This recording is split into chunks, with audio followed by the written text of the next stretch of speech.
La boîte de couleurs. La disparition soudaine de la mamée alimentait tous les bavardages dans les rares foyers encore debout de Sainte-Marguerite. Mais enfin, où se trouvait ce petit bout de femme disparu depuis ce terrible dimanche d'inondation? Personne ne l'avait revu. On l'avait cherché dans sa maison, son jardin, chez des voisins, dans la montagne. Mais aucun signe de vie. Même le vieux Pilou s'était fait la malle.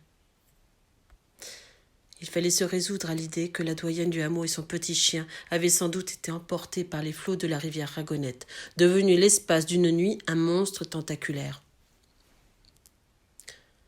Le temps avait passé. Plus grand monde ne se souciait du devenir de la vieille femme, trop occupés qu'ils étaient tous à redonner un semblant de vie à leur village de montagne dévasté.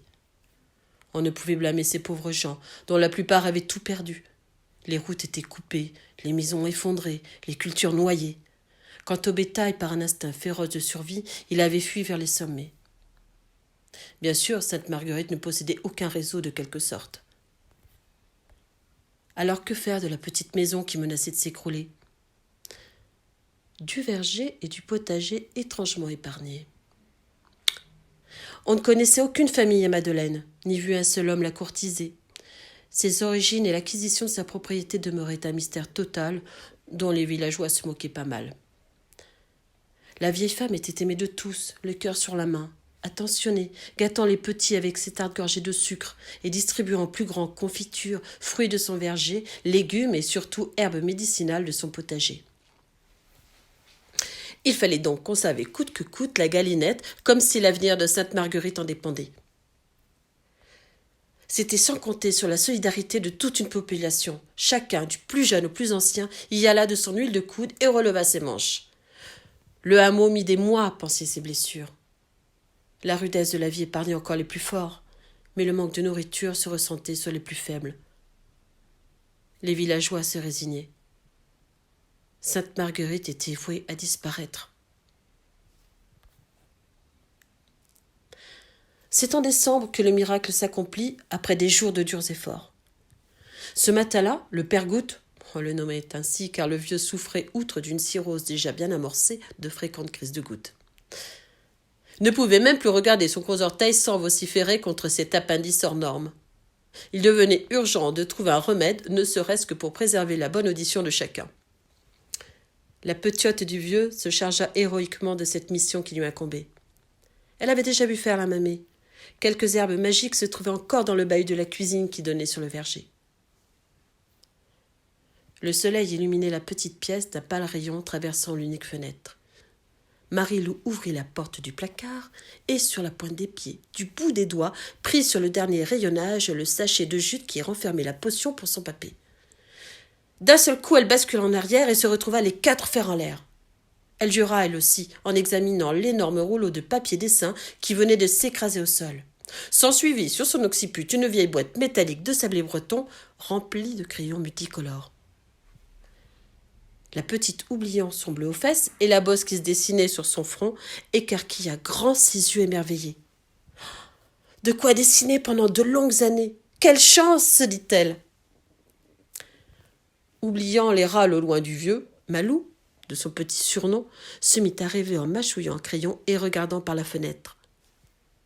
Le verger, superbe d'herbes hautes et tendres, détonné par l'absence totale de fruits sur ses arbres noirs et squelettiques.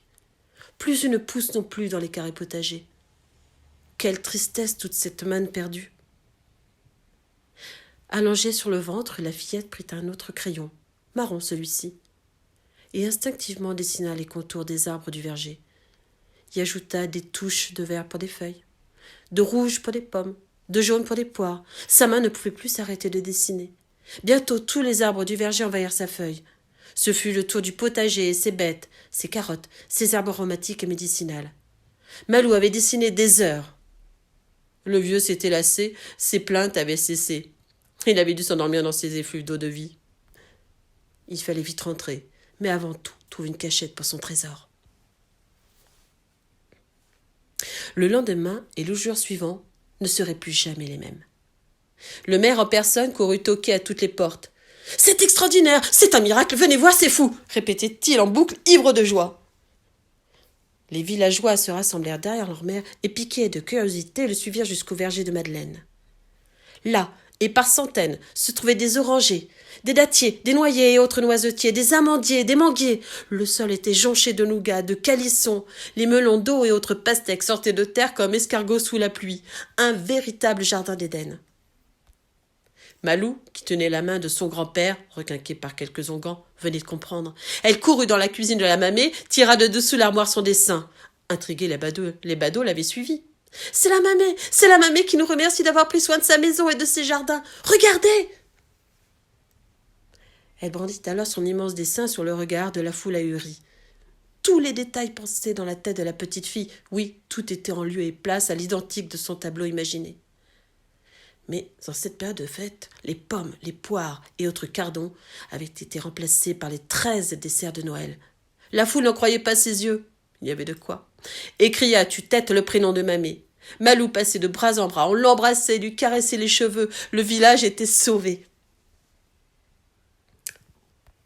Un détail du dessin, cependant, manquait à l'appel et n'avait pas échappé à l'œil de la petite fille. Mais où est-il ? Où es-tu ? Quand au loin, elle entendit japper. Joyeux Noël à tous.